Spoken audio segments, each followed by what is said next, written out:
Pokemon Masters EX has just achieved 5 years of service, an absolutely glorious achievement that many mobile games, especially in relation to Nintendo, have not achieved before. This milestone is almost always met with a celebration of the game's life in the form of an anniversary celebration, featuring new content, characters, and many, many rewards. Pokemon Masters, now having hit this point of its life, has revealed and distributed all of the new content for the 5th anniversary, and the reaction of its player base has been, without mincing words, extremely conflicted. I compiled a survey of a few questions to gauge the audience's reaction and satisfaction of multiple different aspects of the 5th anniversary, and with over 600 responses, I make this video to put those thoughts out to those who want to hear. The 5th anniversary started with the debut of new sync pairs and a new sync pair scout, called an Arc Suit Fair Scout. The reactions of the player base were immediate, with many things being pointed out, such as the decisions to use Cynthia, Steven, and Lance as the main headliners, putting those characters with Garchomp, Metagross, and Dragonite respectively, Pokemon that prior iterations of their sync pairs already used, and noting that the outfits of these new pairs were very similar to their regular outfits. These were only immediate thoughts. More information came out that these characters would also have extra grid tiles at move levels of 4 and 5, whereas Master Fairs only have grid tiles up to a move level of 3. These Arc Suit Fair Scouts were revealed to have a 1% rate to pull the new Arc Suit Sync pair, and so having to pull that character multiple times, or invest only general use move candies, which are a very rare commodity for players who dedicate time to the game, left people feeling that it was going to be very difficult to get these characters to higher move levels without spending money. Quite a lot of it at that.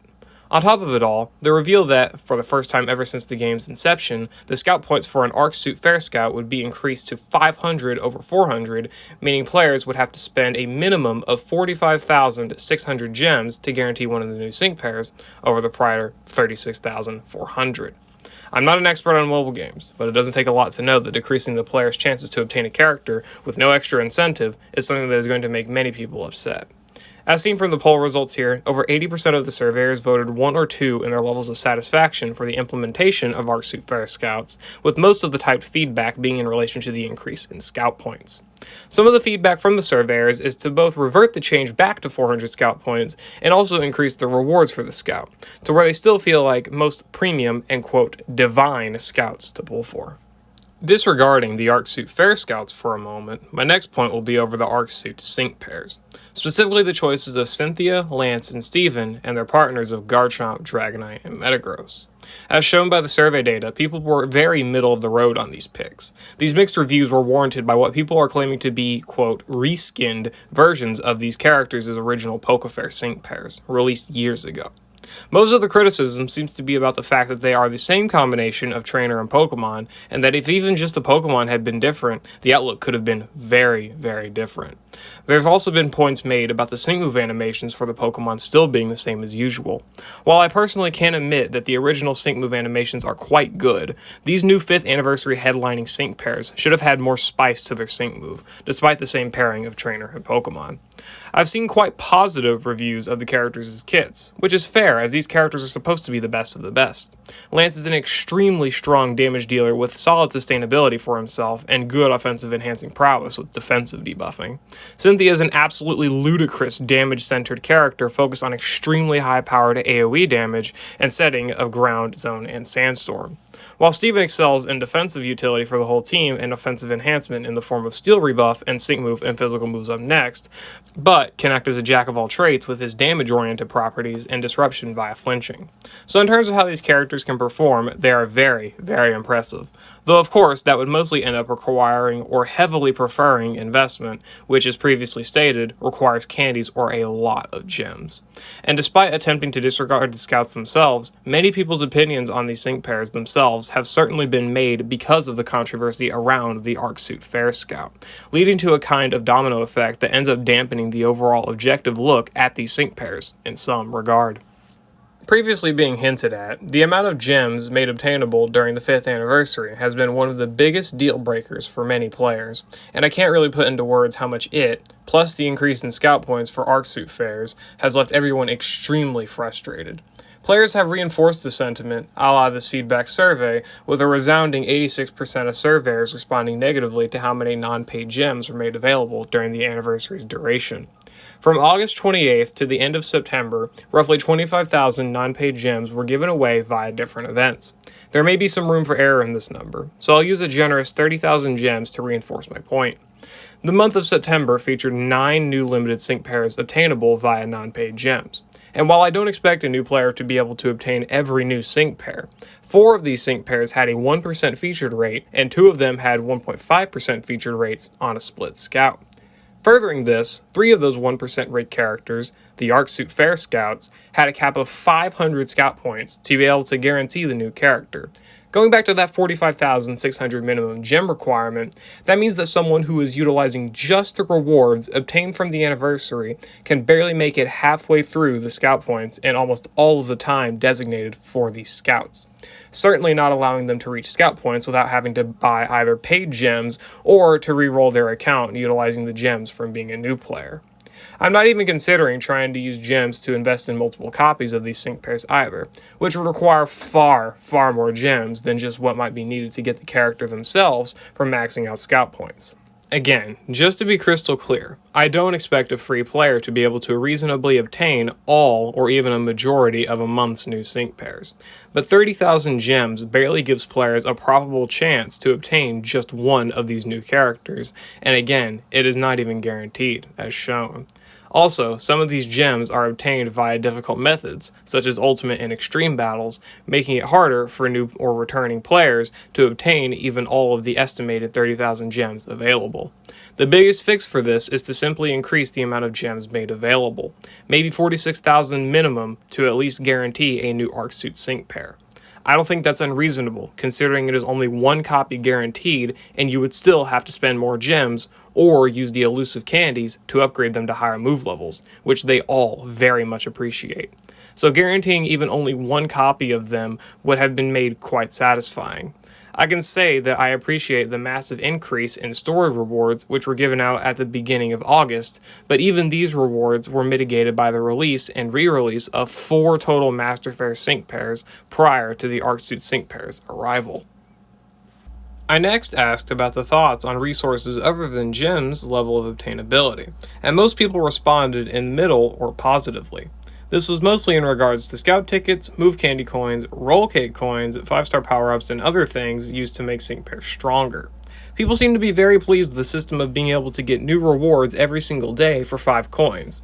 I also personally think that this was a great addition to give us roll cake coins and move candy coins, among other good rewards. We had roughly 10 to 11 of each type of move candy coin besides the general candy coin be obtainable, roughly the same with the roll cake coins on top of the reset of the monthly shop and battle rally shop, with provided more 5-star power-ups and other items as well. Overall, not a bad amount of resources to be obtained, though again I feel as if the amount of regular move candy coins might have wanted to be increased since Arcsuit sync pairs can only utilize those kinds of move candy. I next asked surveyors about the new freely obtainable sync pairs and other generally positive features, and the responses were also quite positive. The new free Anniversary 2024 Lily and Solgaleo are a very strong free sync pair, equipped with the Sprint Roll, Field EX Roll, and the first ever Buddy move utilized by a freely obtainable sync pair, and many other impressive abilities. Certainly up to par with what you would expect of a freely obtainable character during the 5th anniversary. The usual renovations to the scout tickets were also very much appreciated. Adding sync pairs like Lenora and Tierno to the scout tickets made it very helpful to get some relatively strong sync pairs without too much investment of time, resources, or money. The Daily Scout as well being completely overhauled is a very nice change. You now have the ability to obtain many sync pairs from the Scout instead of just items which were usually not super helpful, or were in too small numbers to be noticeable, like the old Daily Scout. This new Daily Scout has chances for 5 stars and limited 5-star sync pairs, though they are very low. This is still a positive change, as 3 and 4-star power-ups alone can be helpful to upgrade 3 and 4-star sync pairs in exchange for higher level power-ups as well. The only complaints I see are minor complaints of Anniversary 2024 Lily's outfit being a reskin version of Anniversary 2021 Lily's outfit, but I don't think this is too big of a deal considering the character is free and the alternative is just a regular Lily. I and most players will gladly accept what we got instead. Next, I asked about sweepstakes and rallies. Frankly, I expected people's responses to be mostly negative, simply because sweepstakes have always been locked to the United States and most of Canada. I understand that this is to work with laws and legalities of other countries, but I think that the big point people would like to make is that they want gems and other free resources to be obtained from these rallies and sweepstakes, alongside, or even in replace of, the other rewards. We did get the 1000 Bonds rally with Signasuit Lear that results in 1000 gems to all players in October, which is very appreciated. But in a month that is already upsetting players with obtainable gems, releasing a rally for the new Arc-Suit Sync pairs would have likely blown over better than another sweepstake, which limits its rewards to certain parts of the world, and or is not obtainable for every player. Simply returning the repost milestones with gems, move candy coins, 5-star power-ups, scout tickets, and etc. will provide a far bigger incentive for people to participate in these posts and will help out the amount of gems and resources obtained. I heavily implore this to happen. I do love and appreciate the rewards such as the Lily playmat and the prospect of 15,000 gems, but these rewards are either limited to a certain part of the world or are only given to very few amounts of people, or both. And everyone would simply prefer a lesser reward that everyone can obtain, akin to that of the 1000 Bonds rally, but maybe a little bit better. Lastly, I wanted to put out a poll about the new event system. This is the system where players get points by beating stages and get rewards accordingly. This system has mostly been disliked simply because it is deemed somewhat unnecessary as opposed to the exchange shop system and the loot box system of prior event types.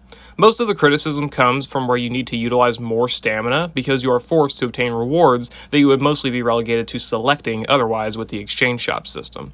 For example, many veteran players do not need items like Gym Leader or Elite 4 notes, which were previously optional to exchange for, but are now mandatory to pick up to get better rewards like move candy coins and power-ups. Some of the advantages of this system entail that you won't forget to exchange for your rewards, as they're automatically given to you when you reach the point milestones. This also removes mission reward gems and puts the gem rewards in the regular stages, so it's overall easier and faster to obtain all of the gems that an event has to offer.